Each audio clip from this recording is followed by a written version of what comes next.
ओम नमः शिवाय, जय महाकाल। हम सबको पता है कि 23 अक्टूबर को नवरात्रि की महानवमी का पावन सा पर्व है और मेरी तरफ से आप सभी को महानवमी की बहुत बहुत शुभकामनाएं, है ना।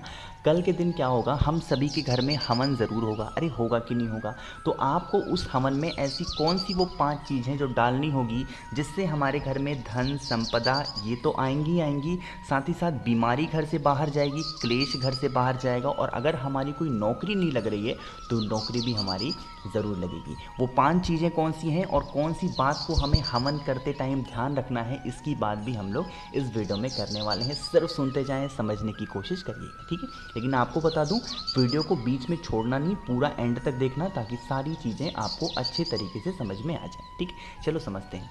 देखो, सबसे पहला जो नियम है हवन करने का, वो 5 चीज़ें कौन है अभी आपको 1 मिनट में बताता हूँ। सबसे पहले नियम समझ लो। जब आप हवन करो ना, तो फैमिली के सभी मेंबर जो प्रेजेंट टाइम में हो ना, सब लोग साथ में हवन किया करो। ये एक नियम होता है हवन को करने का, है ना। लेकिन हवन करने से पहले एक चीज़ का ध्यान और रखेंगे। देखो, आपको क्या करना होता है, अभी जब गुरु जी की कथा पितृपक्ष में चल रही थी, आप लोगों ने ध्यान दिया होगा, तो उन्होंने साफ साफ कहा था कि जब भी हमारे यहाँ हवन होता है तो हमें आटे से रंगोली बना करके और इसके ऊपर हवन वाले सामान को रख के फिर हमें हवन करना चाहिए। कुछ लोग क्या करते हैं, इसमें बहुत सारे कलर वगैरह डाल देते हैं, जो कि सही तरीका नहीं है। आप सिर्फ और सिर्फ आटे से, बहुत मन करे तो आप हल्दी का भी इस्तेमाल कर सकते हैं, लेकिन हवन के नीचे एक तरीके का आसन होता है और वो आसन कुछ इस तरीके से, इस फॉर्म में होना चाहिए, यानी कि रंगोली हमें आटे से और हल्दी को मिक्स करके बनाना चाहिए। इसके अलावा कोई और अबीर गुलाल वगैरह का इस्तेमाल नहीं करना चाहिए, ठीक है। इतनी बातें समझ में आ गई। अब इसके ऊपर आप हवन करना और आम की लकड़ी का इस्तेमाल करेंगे, ठीक। अब वो 5 चीज़ें कौन सी हैं और क्या क्या इसके फ़ायदे हैं, अब आपको बता रहा हूँ। देखो, सबसे पहले समझो, यहाँ पर आपको स्क्रीन पे काला तिल दिख रहा है ना।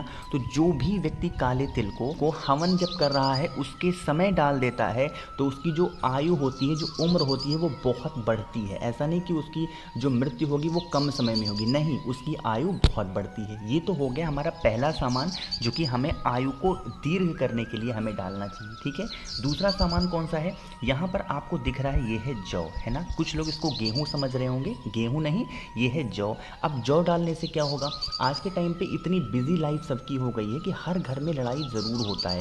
तो अगर आपके घर में क्लेश हो रहा है, लड़ाइयाँ हो रही हैं, तो आपको जौ भी क्या करना चाहिए, हवन करते टाइम डालना चाहिए, जिससे हमारे घर से लड़ाई झगड़े खत्म हो जाते हैं और क्लेश वगैरह हमारे घर में कभी नहीं होता, ठीक है। तो जौ भी आपको दूसरा सामान था जो कि हमें हवन करते टाइम ज़रूर डालना चाहिए, ठीक। तीसरी हम लोग बात कर लेते हैं, ये आपके सामने दिख रहा है शक्कर। आज के टाइम पे कोई भी ऐसा इंसान नहीं है ना जिसको पैसों की ज़रूरत ना हो। अगर आपके घर में धन संपदा की बहुत कमी रहती है, कर्जे में आप डूबे जाते हो ना, तो आपको क्या करना चाहिए, हवन करते समय एक चुटकी चीनी, यानी कि आप कह सकते हो शक्कर, ज़रूर हमें हवन में डालना चाहिए। इससे लक्ष्मी प्राप्ति हमें होती है, माता लक्ष्मी इससे बहुत खुश होती हैं, ठीक है। अगर आप शक्कर वगैरह नहीं डाल सकते हैं, तो आप इसकी जगह पे गुड़ का भी इस्तेमाल कर सकते हैं, ठीक है। चीनी या फिर गुड़ का इस्तेमाल आप कर सकते हैं लक्ष्मी प्राप्ति के लिए। 3 सामान हो गए। चौथे सामान की बात करते हैं, ये आपके सामने दिख रहा है, ये है चावल। लेकिन जो चावल का इस्तेमाल करोगे वो टूटा नहीं होना चाहिए, खड़ा चावल होना चाहिए, और इसको एक बार हल्दी में मिक्स कर लेना जिससे ये अक्षत बन जाए, है ना। अगर आपके घर में, फिर से बोल रहा हूँ, अगर धन संपदा की बहुत कमी है तो हवन करते टाइम थोड़ा सा अक्षत भी हमें हवन के समय ज़रूर डालना चाहिए, ठीक है। 4 सामान हो गए। अभी जो 5वां सामान आपके सामने स्क्रीन पर दिख रहा है, ये है 9 ग्रह की लकड़ियाँ, ठीक। किसी भी पूजा पाठ के स्टोर पे जाओगे, बहुत आसानी, बहुत सस्ते में आपको लकड़ियाँ मिलेंगी। आपको ये बातें पता होंगी पहले से 9 ग्रह के बारे में, लेकिन मुझे ये आपको इसलिए बताना पड़ रहा है कि लोग गलतियाँ कौन सी करते हैं। देखो, जो 9 ग्रह की लकड़ियाँ होती हैं ना, इसमें देखो हर लकड़ियों के नाम लिखे होते हैं कि ये कौन सी लकड़ी है, कौन सी लकड़ी है, कौन सी लकड़ी है। तो आपको क्या करना होता है, इसके जो रैपर नहीं हो आपको दिख रहे हैं यहाँ पे नाम लिखा हुआ, इसको हाथों से निकाल देना होता है। उसके बाद हवन करना चाहिए। जो भी व्यक्ति इस तरीके से निकाल करके हवन करता है, उसको कभी ग्रह की कोई भी प्रॉब्लम नहीं होती कि हमें मंगल ग्रह लग गए, शनि ग्रह लग गए, ऐसा कुछ नहीं होता। लेकिन अगर आपने इसको नहीं निकाला, इसका मतलब आपने पॉलीथीन डाल दिया, पॉलीथीन जला दिया। कभी भी हवन करते टाइम पॉलीथीन जो जला देता है, फिर वो ग्रह शांत नहीं होते और आपको बर्बाद करते हैं, ठीक है। तो इसलिए मुझे इस काम को आपको बताना पड़ रहा है, ठीक।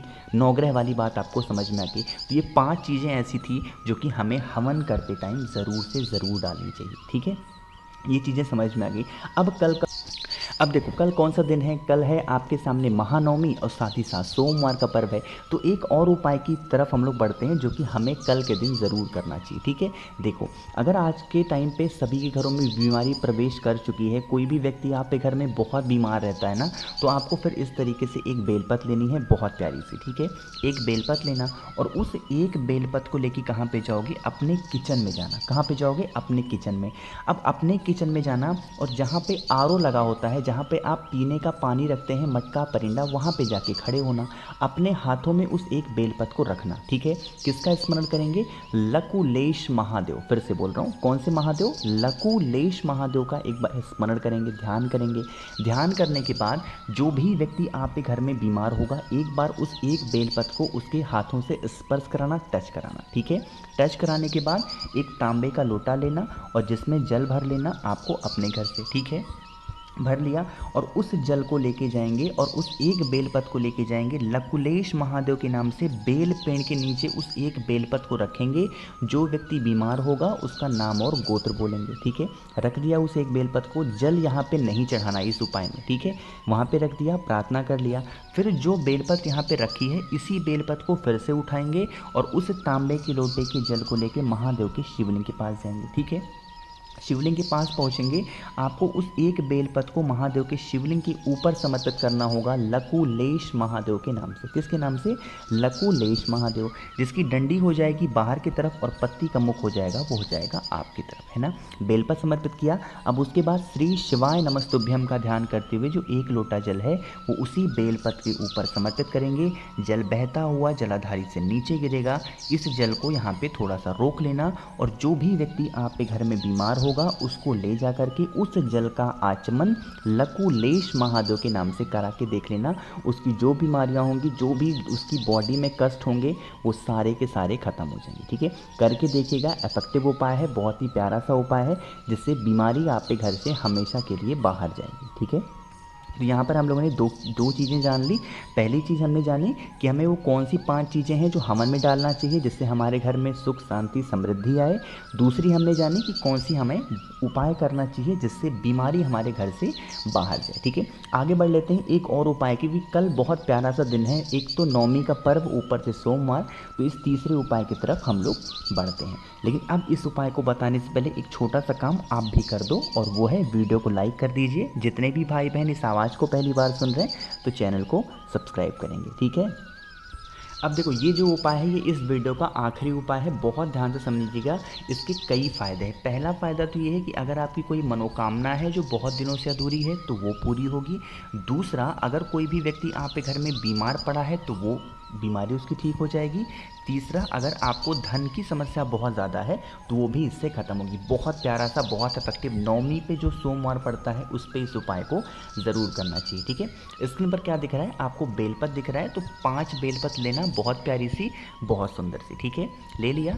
5 बेलपत के साथ हमें लेना होगा इत्र। मार्केट में बहुत सारे परफ्यूम मिलते हैं, कोबरा, फॉक्स वगैरह का, ये सब नहीं लेना है हमें। ऐसे पूजा पाठ में इस्तेमाल करने वाले आपको परफ्यूम लेने हैं, मतलब इत्र लेना है। ठीक है, और इस इत्र का क्या करोगे, जो भी आपने बेलपत ली है ना, उस बेलपत के नीचे की जो डंडी आपको दिख रही है, इसी डंडी पे नीचे की तरफ आपको थोड़ा थोड़ा करके लगा देना। श्री शिवाय नमस्तुभ्यम का ध्यान करते हुए 5 की 5 बेलपत पे लगाना है ना।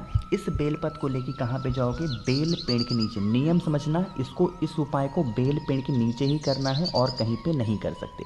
और वैसा पेड़ होना चाहिए जिसकी छाँव आपके ऊपर पड़े, है ना। बहुत इससे सुंदर उपाय आपके घर में सुख शांति के लिए हो ही नहीं सकता। ठीक है, देखो क्या करोगे, जो भी आपके, अब देखो जो आपके पास में 5 बेलपत्र है ना, उस 5 बेलपत्र को बेल पेड़ के नीचे रखोगे और वहाँ पर आपको 5 नाम भी बोलना होगा। सबसे पहला नाम बोलोगे भगवान गणेश का नाम लेकर के, जो पहली बेलपत्र होगी बेल पेड़ के नीचे रखेंगे, जिसकी पत्ती हो जाएगी बेल पेड़ की तरफ और डंडी होनी चाहिए आपकी तरफ। ठीक है, पहला किसका नाम लेके रखा आपने, भगवान गणेश का नाम लेके।